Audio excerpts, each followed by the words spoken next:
السلام عليكم ورحمة الله وبركاته. حبايبي عاملين ايه؟ يا رب تكونوا بخير. قبل اي حاجة نصلي على الرسول صلى الله عليه وسلم ونخش على الفيديو القمر بتاعنا زي المقدمة بتاعت كل مرة. بلبس بقى الجوانتي عشان نعجن، نلت ونعجن كتير. تمام. مش هنعجن ولا حاجة، بس ايه، لازم الجوانتي كده. تمام.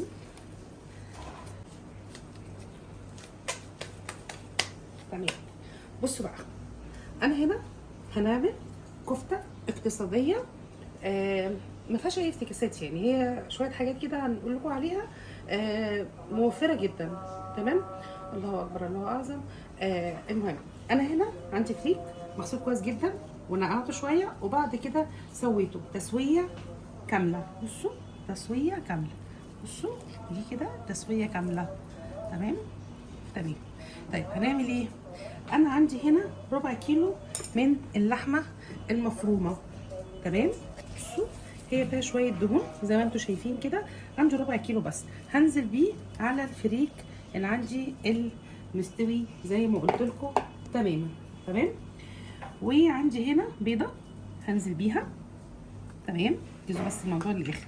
بصوا بقى، البصله انا عايزه فيها ميه. ليه بقى؟ هقول لكم ليه. بصوا، في طريقتين للكفته. تمام.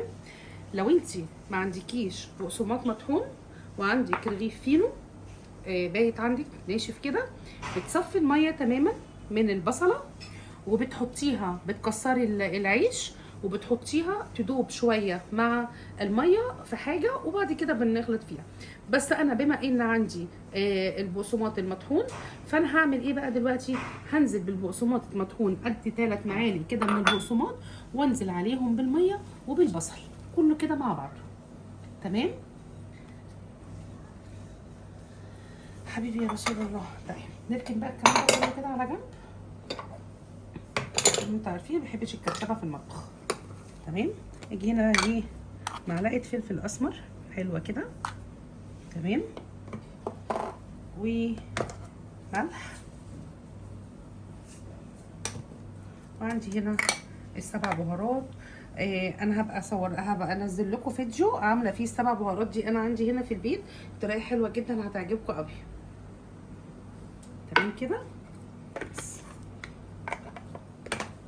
اقلب بقى كل الكلام ده مع بعضه. مهم جدا انك تعجنيها كويس. تمام. انا بعد ما اعجنها كويس جدا هنزل بيها في الكبه. تمام. ليه بقى؟ لان انا عايزاها ناعمه خالص. بصوا، ما فيهاش اي سوائل. بصوا هي ماسكه نفسها ازاي، بس انا عايزه اضربها ضربه حلوه كده في الكبه. ما عنديش كبه، افضل ادعك فيها شويه ولحد ما تتعجن تمام. انا مش هحط اي توابل تاني ولا اي حاجه ولا اي اضافات تاني خالص. انا خلاص كده الكفته بتاعتي تمام معايا.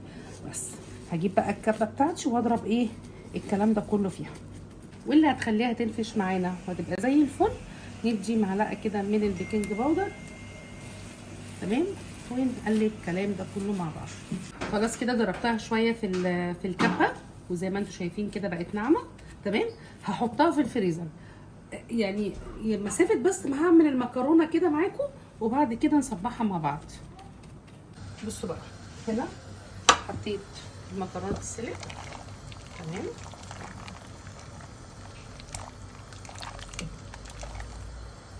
تمام. سيبها تتسلق كده، ونيجي هنا ايه، الطاسه بتاعتنا فيها زيت. تمام. وانزل بيه ببصلايه كده ايه مفرومه. تمام.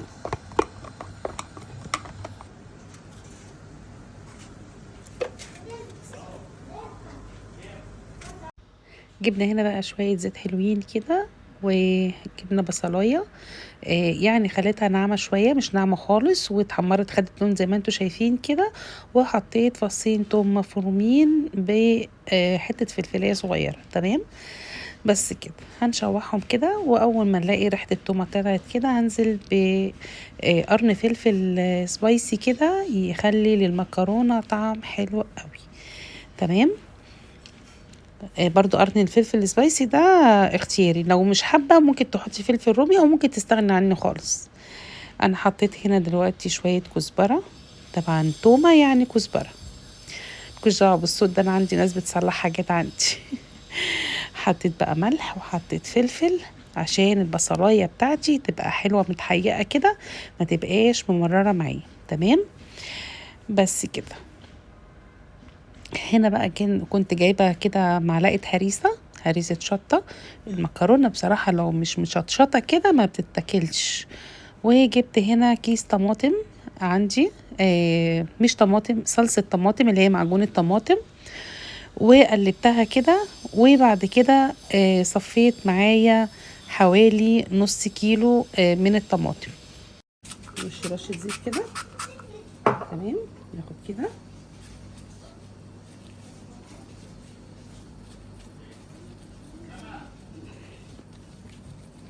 تمام،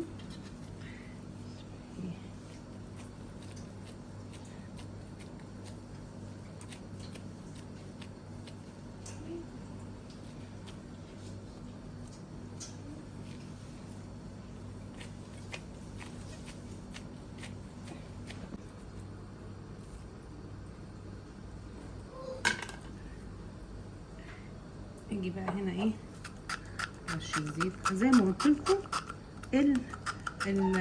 الوصفه بتاعتنا النهارده اقتصاديه جدا، موفره في الزيت وفي السمنه وفي كل حاجه. بسم الله ما شاء الله. ربع كيلو عمل قد ايه. هندخلها بقى الفرن نسوي كده ونغرف المكرونه مع بعض. هنا خلاص كده زي ما انتم شايفين التسبيكه معانا تمام. ننزل بيها، ننزل بقى كده بيها كلها. الله، بص بقى تقيله وجميله ازاي. لازم تتسبك كويس جدا. يلا، الله الله الله الله الله. بصوا دي، استنى بقى اجيب لكم كده المكرونه. مكرونه وجمال. بصوا بقى، بصوا الجمال، بصوا الجمال والعظمه. شوفوا بقى ايه، بصوا الكميه دي كلها من ربع كيلو لحمه بس. ربع كيلو لحمه القمر ده يعمل لنا كميه المكرونه. ما قلت لكم كده في الفيديو، احنا بنعمل الاكلات الاقتصاديه دايما معايا في القناه بتاعتنا. ربع كيلو لحمه عملنا بص القمر ده. عايزه اقول لكم وفري على نفسك وعلى جوزك واكلي ولادك احلى اكله باقل التكاليف. وبصوا القمر، بصوا. عايزه اقول لكم اللهم بارك اللهم بارك، ربنا بيزيد ويبارك في كل حاجه. انتوا بس انموا وخشوا المطبخ واعملي اللي انت عايزاه بكل حاجه اقتصاديه. استنوني ان شاء الله في فيديو جديد وبوصفه جديده اقتصاديه. والسلام عليكم ورحمه الله وبركاته. باي باي.